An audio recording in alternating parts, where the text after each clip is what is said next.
This is a test. This is only a test. Let's see if this old ass webcam even works.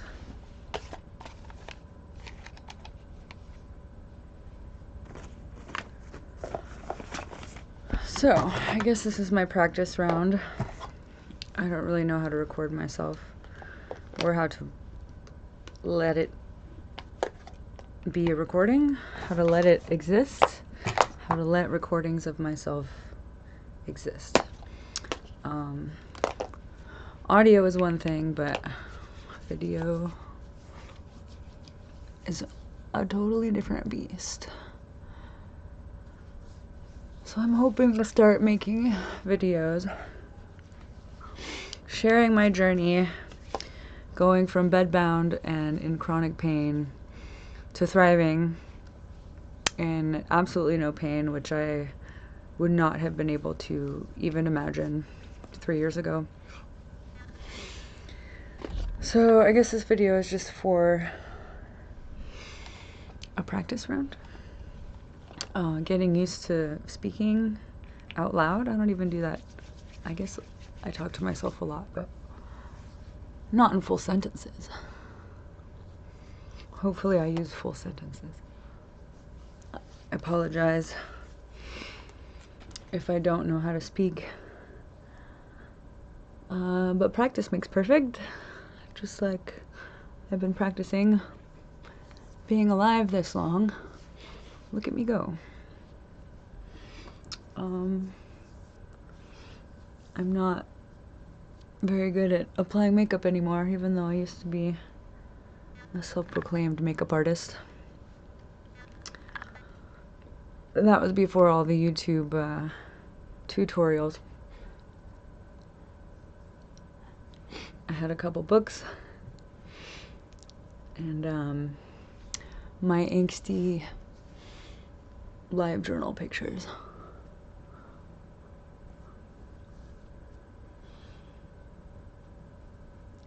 Now you can watch anybody in the world put on their makeup. I know this isn't my color. I inherited it from my mom. She was way lighter than me.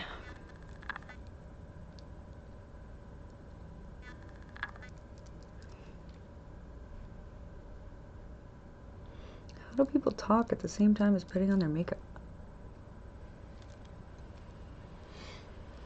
Anyway, so I've been through quite the journey, and YouTube videos is really how I got my hope when I was hopeless. Just searching for any shred of hope out there, looking for people that had gone through what I had gone through and come out the other side. And so now that I have, I feel like I owe it, kind of pay it forward, since I got some hope. Hopefully I can give others the same hope that I got. It's been a long journey. Multiple surgeries, a countless list of diagnoses, lots and lots of doctors that I told to suck it, because they told me that that was my life and I just had to get used to it, and I was not taking that for an answer. It was quite hopeless for a while, not knowing what to do or what direction to go, and only seeing a bunch of, I don't know, it sucks when you see people that claim to have healed themselves and then they want 4 easy payments of $29.95, and you're tempted. I mean, it's worth all the money in the world to not be feeling like that anymore, to not wish for death every waking moment. But yeah, there's a lot of swindlers in the health world, which I've seen all throughout the years. Oh my god, I was telling a friend last weekend, I used to be raw vegan, right? I went to a raw spirit festival. This was in 2007, 2008.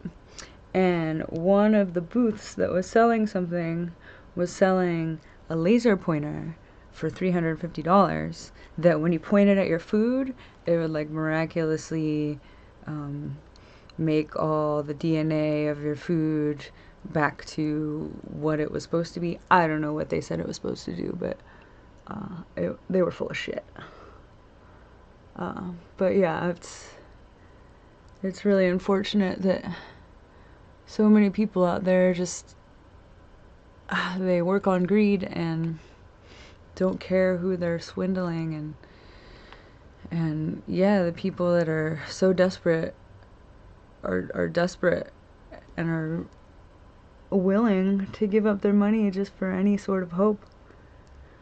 And yeah, sometimes I wish I had no conscience so I could go do the same and get out of the hole that I dug for myself, trying to get myself out of this. But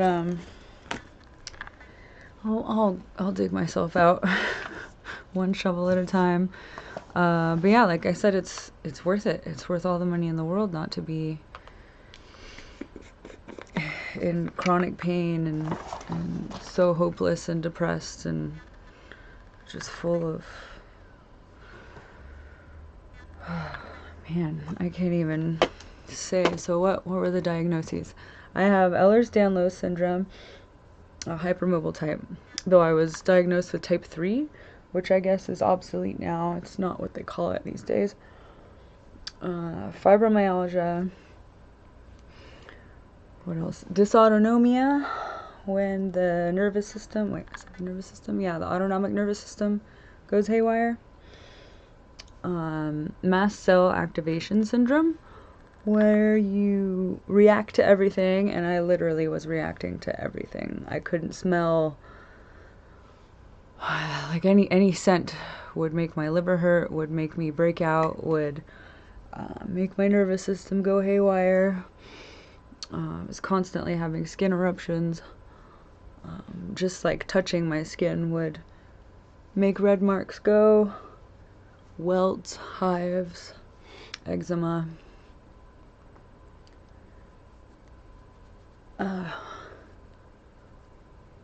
What else? I was diagnosed with a few chronic viruses. Parvovirus. Did you know that humans have a parvovirus? EBV. What else? Cytomegalovirus, which can all affect, similar to long COVID, they can all have the same sort of effect. I had SIBO, small intestine bacterial overgrowth, which if you go in the SIBO subreddit, it's just as hopeless as the fibromyalgia subreddit. Oh my god, I did not last long in the fibromyalgia subreddit. That did not give me any hope whatsoever. It did give me more understanding for people that do. I mean, if I didn't understand that I was going through it myself, but when people have no other option than to do opiates, like my mom had gone through that for a long time, and it was hard to understand why she wasn't trying harder not to do that. But like being in chronic pain every day and not having any option, and seeing the people in the fibromyalgia and the Ehlers-Danlos and all of those chronic pain subreddits like lament. That was their only option, and doctors would give them opiates and then suddenly want to take them away when there's no other option. They had nothing to give them instead, and it's just heartbreaking to like know that can happen. You know, a doctor will say this is your only option, like you'll either have to suck it up and just go through this, or take these opiates and like ruin your family life and not really have like either way you don't have a life. And just having to accept that and say, yes sir, doctor, you're so smart, doctor, thank you for being an egomaniac, doctor. If you can't tell, I have a lot of pent-up aggression towards my doctors. Where'd all my makeup go? I have luckily found some doctors that have been willing to help me. Like, it took long enough, but ever since I had my period, I've had really difficult periods. Emotionally, physically, there's a lot of pain, and of course the doctors are just like, that's what comes with being a woman, suck it up. Like, but every year it just got worse and worse, and after this whole thing of getting my chronic issues getting even worse, once I was able to tease apart the fibromyalgia from what was happening cyclically, like monthly, I was having worse pain at certain times of the month than other times. I started really seeking out an endometriosis diagnosis, which you can't really diagnose definitively until you go in and have surgery. And since I didn't have any imaging, the only thing that showed on imaging was one tiny little fibroid, which multiple doctors said that I wouldn't have the issues that I was having, that wouldn't be causing it. So it must be in my head. Who'd have thought? So I ended up changing doctors over and over until I found the hysterectomy subreddit and the endometriosis subreddit. And I found out that, yeah, you have to go in and do the surgery, and so many women get diagnosed with like a whole list of things that are wrong in pathology. They don't actually get diagnosed until the surgeon takes things out, send it to pathology, they cut it up, and then they're like, oh, turns out you had a whole bunch of stuff wrong, which is literally what happened to me. But I had to go and find the surgeon that I wanted, get the insurance that they wanted, or that they take at that hospital, Cedars-Sinai, which was $480 a month. So I went and I got that insurance and scheduled my surgery. The surgeon wanted to just go in and check for endo, and possibly do an excision. She didn't actually think I had endo either. And I begged her to please take out my uterus. And when you don't have kids and you don't have a husband to like tell you that it's okay to take out your uterus, they don't want to do that, because they're like, what if you marry someone and he wants children? I don't want children. So I don't see why some random fictitious person trumps my opinion on wanting kids. So I begged her some more, and she said, okay, I think you know yourself better than I do, so let's do it. And so she luckily took out my uterus, which ended up having adenomyosis, which is like endometriosis, but it's of the uterine lining, of the walls of the uterus. And yeah, sometimes you could see that on imaging beforehand, but it didn't show up. Neither did the multiple fibroids that I had, the polyps, the cysts in my fallopian tubes that apparently I've had since birth and made me infertile, which I had no idea.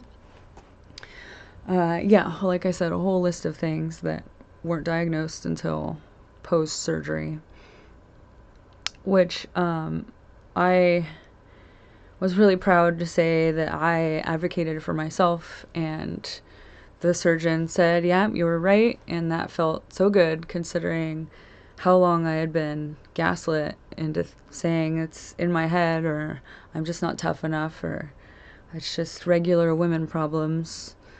Not the first time I've been gaslit and told that it's in my head, actually. I had gallbladder attacks for 6 years, every day.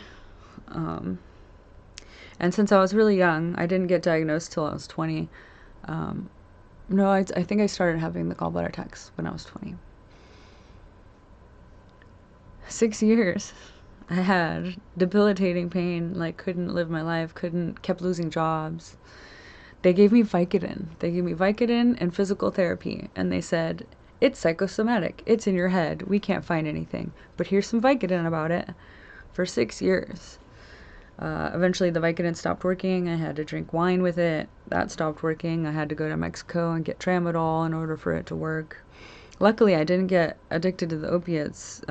As soon as I found a way to stop the pain, which is when I went raw vegan, I just stopped the Vicodin. There was no reason for it anymore, and I stopped. And yeah, eventually found out it was actually a pediatrician that diagnosed me, because my doctor was busy. I needed Vicodin because I went out for beef ribs with my family, and while I was raw vegan, and suddenly had this my chronic back pain came back. Like, what is going on? I don't understand.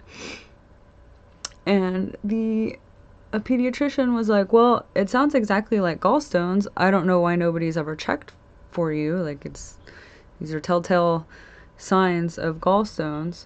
So let's get you an ultrasound. And sure enough, it was gallstones. But the surgeon that I had an appointment with was totally full of himself and just narcissist, like asshole. So I was like, I don't want you inside me anyway. I've been managing this with my diet. And he said, okay, well, come back to me when that doesn't work. And so I never had to come back to him, because there was a couple of herbs that I did, chanca piedra. It's called stonebreaker in Spanish. And then those liver flushes, they say don't work. Like, the little green balls that come out when you do a liver flush are not gallstones. It's like a chemical reaction that happens with the oil saponification that happens. They come out as little, like, fatty balls. But those two things together, I was able to eat whatever I wanted for 10 years after that. Like, something happened. And then during lockdown, I went out to my property with no running water and no power, and brought a bunch of canned food. Didn't want to eat the canned food, so, like, I didn't really eat much food. So not eating, and plus canned food doesn't have a lot of fat in it. So when you don't eat fat, we need fat, right? Or cholesterol. Our brain is cholesterol, our myelin sheath that all throughout our body, covering all of our nerves, all made of cholesterol. Or hormones, sex hormones made of cholesterol. Anyway, I wasn't eating fat during lockdown because I just brought canned food, didn't want to eat canned food. And when you don't eat fat, your gallbladder doesn't release the bile that's in there, and more bile gets made by your liver, and it just coagulates and, like, concentrates. And yeah, so I got gallstones again, and ended up trying to get my gallbladder out, but since it was during COVID times, they wouldn't admit me. I'd be in the ER, and they would give me morphine, and for some reason morphine doesn't work for me. So then they would give me Dilaudid, and Dilaudid would work, and then they'd be like, oh, you must not have a stone lodged in your bile duct because the Dilaudid worked, so we're sending you home. And I knew I had a stone lodged in my bile duct because this felt different than a gallbladder attack had ever felt. And I couldn't eat anything, couldn't tolerate anything. And so I went back to the ER 3 times in a few weeks. Actually, it was 3 months. 3 months I had a stone lodged in my bile duct, and they kept sending me home because they didn't want to do the surgery, an elective surgery during COVID. But the 3rd time I was in the ER, I decided to not let them know that the Dilaudid worked. So I kept writhing around. I didn't even have a bed or anything. They had me in a hallway. But I kept writhing around, and I didn't stop acting like I was in pain even after the Dilaudid worked. And sure enough, they admitted me. And sure enough, did an MRI and saw that I had a stone lodged in my bile duct. So the next day, no, actually it was like 3 days later, because this was on the weekend, they kept me on a steady drip of Dilaudid. Then they did an ERCP, where they put me on a table that was like an x-ray, and then went in, intubated me, went in and pulled out the stone lodged in my bile duct.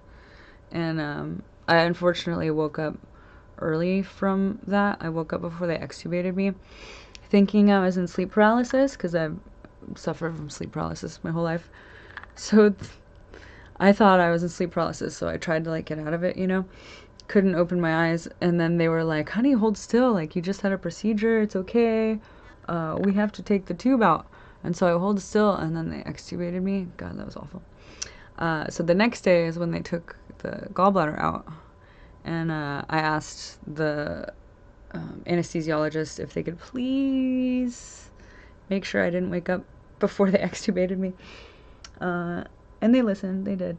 But apparently all of that inflammation, or all of the pain, or something, or maybe I got COVID and it was long COVID, but something in that time triggered central nervous system sensitization. Everything hurt, everything. That was the worst pain I'd ever felt after all of that. I couldn't stand up straight for 3 months. I was just doubled over in pain, could hardly walk. Every joint felt like it was going to fall apart. That's when I was diagnosed with fibromyalgia and Ehlers-Danlos syndrome, and given gabapentin. And I went on the gabapentin subreddit, and it was just full of people trying to get off of gabapentin, because apparently you quickly have to titrate up because it stops working really quickly. You get a tolerance, I guess. And then you also get a withdrawal when you get to the top, and you have to stop and titrate down. And so it was just a bunch of people in agony on the subreddit for gabapentin. And so, and it did help. It helped for a while. I don't know if I had like adhesions or what, but I wasn't like doubled over in pain, but I decided that it didn't seem worth it. So I got off the gabapentin, and not before getting serotonin syndrome. So at the same time, of course, I was depressed and hopeless, and was trying to see a psychiatrist to get on some pills to help with my mental health. And I was diagnosed ADHD in like 1994 and had not been taking anything for it, so I thought maybe I would try. And so they like put me on Wellbutrin, Strattera. It was the Strattera that gave me serotonin syndrome, because apparently gabapentin will magnify anything else that you're on. So that was awful. Luckily, my roommate at the time had a nurse, sister-in-law or something, someone that she called and said, that sounds exactly like serotonin syndrome. Please give her some food and water and call me. Go to the hospital if it gets worse.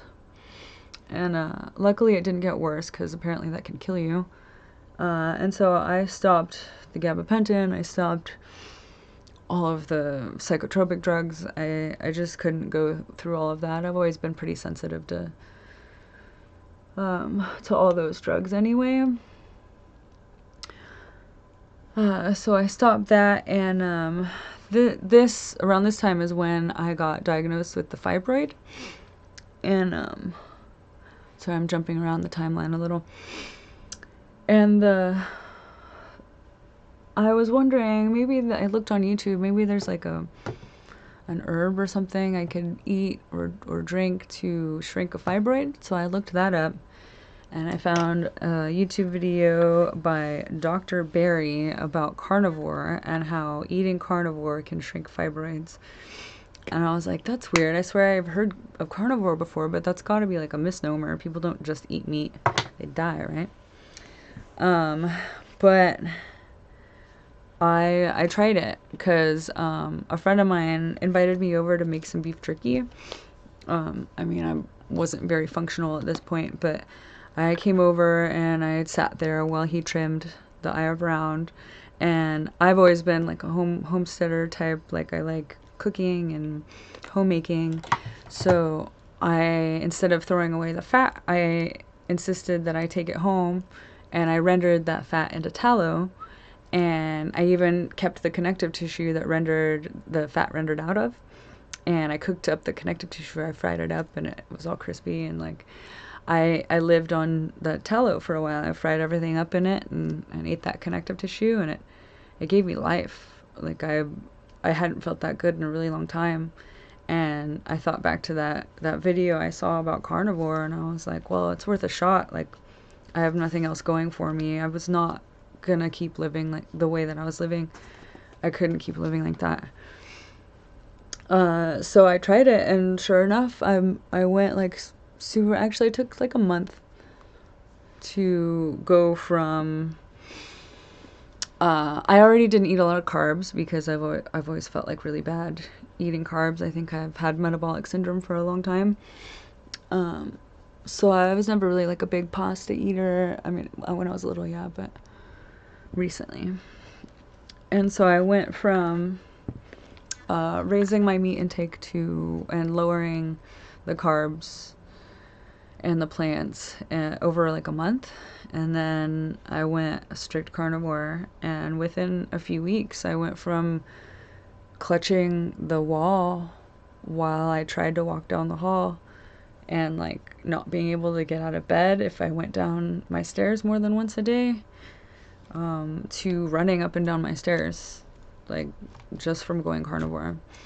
And I mean, it was miraculous for me. My roommate ended up doing it, and she stopped drinking so much vodka. She lost like 60 pounds.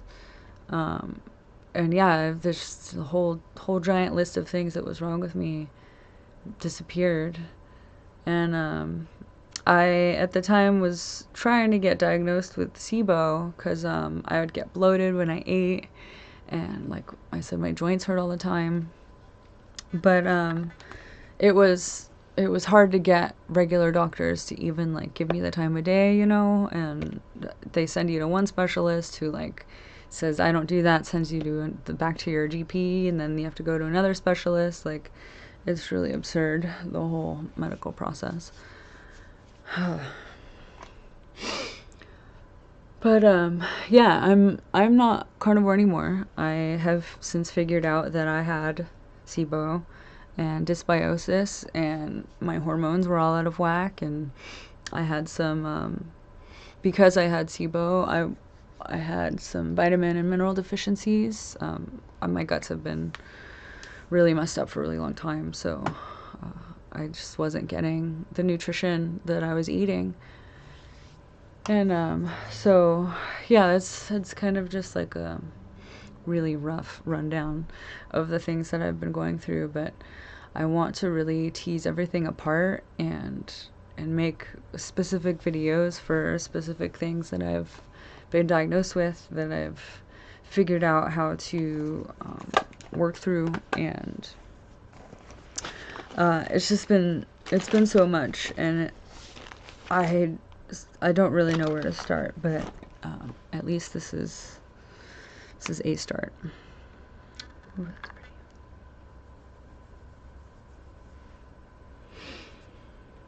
pretty. Yeah, so I don't even know if I'm going to post this one, but it's a really long rundown of things that I've gone through. And I really hope that I can give people hope through this.